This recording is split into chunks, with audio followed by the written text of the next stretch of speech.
animals have undergone other changes. For example, how they might respond in the face of climate change compared to their surface-dwelling relatives. This is important from a conservation perspective because it's assumed these animals are particularly sensitive to environmental fluctuations. But until we've actually confirmed this, we can't prioritize which species might need our help the most. So one way that we can gauge an animal's hardiness in the face of temperature extremes is through something called the heat shock response. And this is a universal physiological response across the tree of life. This involves upregulating heat shock proteins in response to heat stress. So the job of these proteins is to correct unfolded or unfolding proteins that have denatured as a result of extreme heat or other stresses like radiation, crowding, or aging. And though this is a universal response, the heat shock response does differ between species. So some species lack a heat shock response entirely, and these are largely animals that live in very thermally stable habitats, like aquatic environments in Antarctica. The problem is we have essentially no data on the heat shock response in animals from similarly stable habitats underground, so caves, burrows, or even aquifers. And one way that we can gauge how robust an organism's heat shock response is via something called differential expression analysis. So this involves sequencing the RNA of an individual and essentially checking which proteins are over or underutilized compared to a control treatment in response to heat stress. So to address this knowledge gap, this study made use of two beetle species native to Australia. We first have Parosta macrostatensis, and this is a subterranean species confined to a single aquifer in WA. It's almost blind, it's lost the pigment in its cuticle and its wings, and it's completely isolated in this dark environment. We compared this species to Parosta nigroodembratus, which is a surface-dwelling species from the Mount Crawford region of South Australia.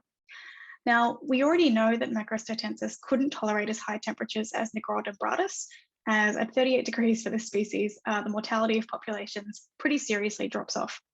Whereas nigroodembratus is perfectly happy at 38 degrees and far above because it's exposed to these temperatures regularly on the surface. Whereas, of course, Parosta macrostatensis isn't because it's underground.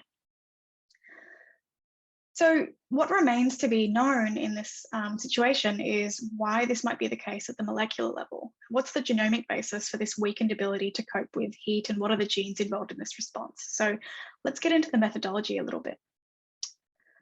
So the work in this project builds on an existing paper by Carl Jones, in which he exposed these species to temperature extremes. So live replicates were placed in one of three treatments.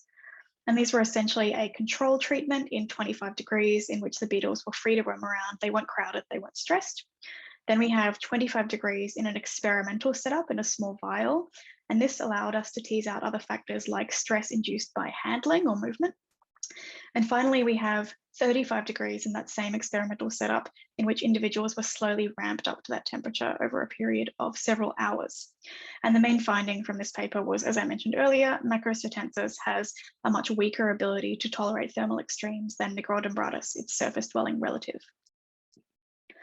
So this is where our study came in which we looked at the genomic response behind this apparently weakened ability to tolerate thermal extremes. And so we first extracted and sequenced RNA from each of these replicates. After that we had this raw data, we then mapped it to a reference transcriptome that we assembled as part of the study for Parosta nigroodembratus. And this allowed us to see which genes were over or underexpressed in individuals exposed to high temperatures. So as an example, if we have a certain gene in our reference transcriptome and we see the raw reads are mapping to it something like this, with the orange corresponding to the 35-degree treatment and the blue corresponding to the control, then we would consider this particular gene to be significantly upregulated at 35 degrees. So this is what I mean when I say gene is differentially expressed. It literally differs in its expression between these different treatments in individuals. And this can of course also happen the other way around. So if a gene is significantly underexpressed compared to other treatments. So we used a large suite of programs to perform these analyses, but we mainly relied on Trinity to assemble and annotate our near complete reference transcriptome, Salmon to quantify and normalize the reads in each sample, and EdgeR to perform differential expression analysis. We also used tools like Bowtie and TrimGalore for quality control of the reference transcriptome presented here. So what did we find? Well, Macrosteatensis does have a heat shock response, and this isn't entirely surprising because we know it can survive up to 38 degrees. However, its reduced tolerance to thermal extremes is reflected by the fact that it expresses far fewer genes after heat shock. So essentially, fewer genes appear to be involved in this process. So let's visualize that. We can see that Parosta macrosteatensis has a few genes being both up and down regulated in both of these treatments, shown by the arrows and the numbers there. But Nigrodenbratus has almost 5 times the amount of differentially expressed genes when it's exposed to the same conditions. So this suggests to us that macrosteatensis can no longer express genes involved in this response for whatever reason, as a result of this subterranean transition, and this might be why it's unable to tolerate those higher temperatures. So not only does Macrosteatensis have a heat shock response that reflects its physiology, we also found the two species have a very different expression profile when they respond to heat stress. And additionally, this project also represented the first characterization of heat shock proteins, not only in the subfamily that these species are in, but also in diving beetles more broadly. So let's have a look at the genes involved in these responses in both species. We have Macrosteatensis and Nigrodenbratus here, each at the 25 or 35 degree treatments. And we have a bar plot above them referring to how many differentially expressed genes are shared between or unique to each treatment. So let me break that down a bit because I know that this figure isn't the most intuitive thing in the world. So if we look at this first instance, we can see there's one gene in the bar plot above and then 3 treatments beneath that are all linked with a line. The 25 and 35 Parosta macrosteatensis treatment and the 35 treatment in Nigrodenbratus. So this means this particular gene is differentially expressed in all of these treatments.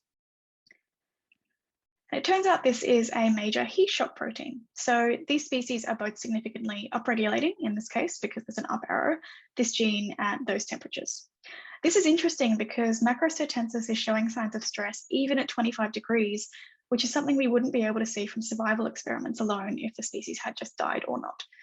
And because this temperature is one that would probably encounter in nature, this suggests that Macrosteatensis is particularly sensitive to ambient stresses. So this response could have been induced by being moved and handled to the experimental setup. In contrast, Nigrodenbratus isn't upregulating this particular apparently core gene related to stress responses in this same condition. Now, if we have a look at which genes are unique to a given treatment, we can see a circle sitting by itself for this 25 degree treatment in Macrosteatensis. So in this case, this 25 degree treatment had 56 genes that weren't differentially expressed by any other treatment. So let's circle back and add in some gene names and context here. You don't need to look at each of these individual gene names. They're not terribly important to the narrative. But we've got arrows representing whether genes are up or down regulated in each case and whether there's a shared or not between treatments. And the colorful gene names that I've added here correspond to the heat shock proteins that are part of these differentially expressed genes. You'll notice they don't occur shared between every treatment, but they're pretty common between them. So most treatments are causing individuals to activate their heat shock response in this case. But there are a few heat shock proteins that are uniquely expressed in one species and not the other. So for example, the very final tall column that you can see there at the end, corresponding to genes uniquely differentially expressed in Parosta Nigrodenbratus at 35 degrees, there are some heat shock proteins there that aren't shared between other treatments. So combined, this tells us that the two species have similar but not identical ways of responding to heat stress as part of their molecular toolkit, and Macrosteatensis appears to be showing signs of stress at the molecular level at milder temperatures compared to its surface-dwelling relative. So why should we care? Why is this important? Well, subterranean invertebrates like Parosta are threatened on many levels. They're short-range endemics to the extreme, which means they're confined to a single aquifer in many cases. They are threatened by climate change impacts. If they're confined to a single aquifer, they obviously can't move away from it. And the temperature of the groundwater in the aquifers they live in are influenced by increasing surface temperatures.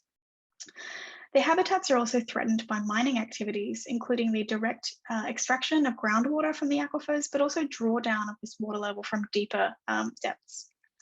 And all of these factors have the potential to either make these species go extinct or cause them to see serious declines. So characterizing these responses are crucial for conservation as a result. And the data we've generated here provide a really good example of the way subterranean animals are more poorly equipped at the molecular level to handle heat stress compared to their surface-dwelling counterparts. And this is really part of a new emerging narrative on that front.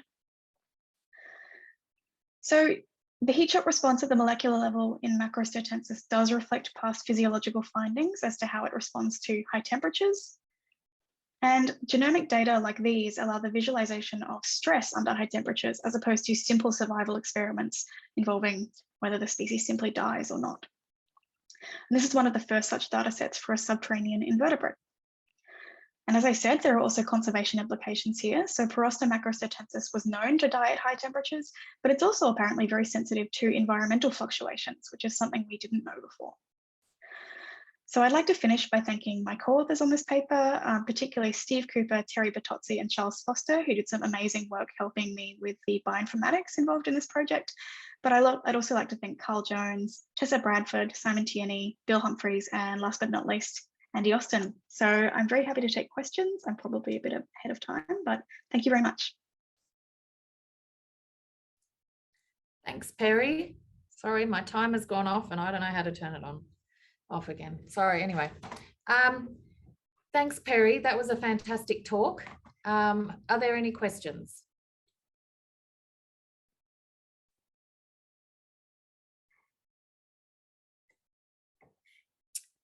I can start with one.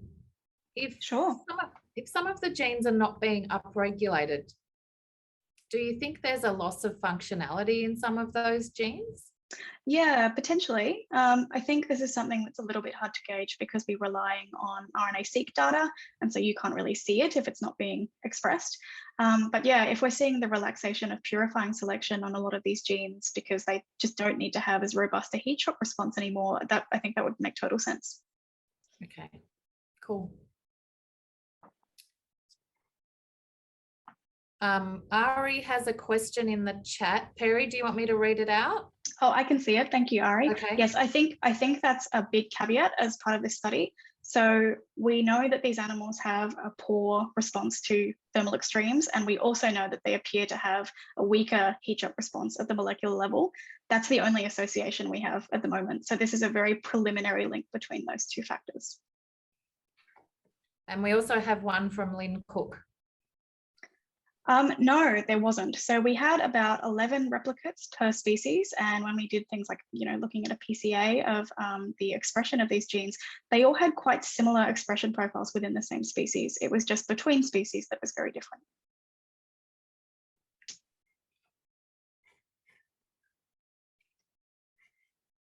Okay, great. Thanks, Perry. I think Great, thanks. We're going to finish up and move on to the next speaker.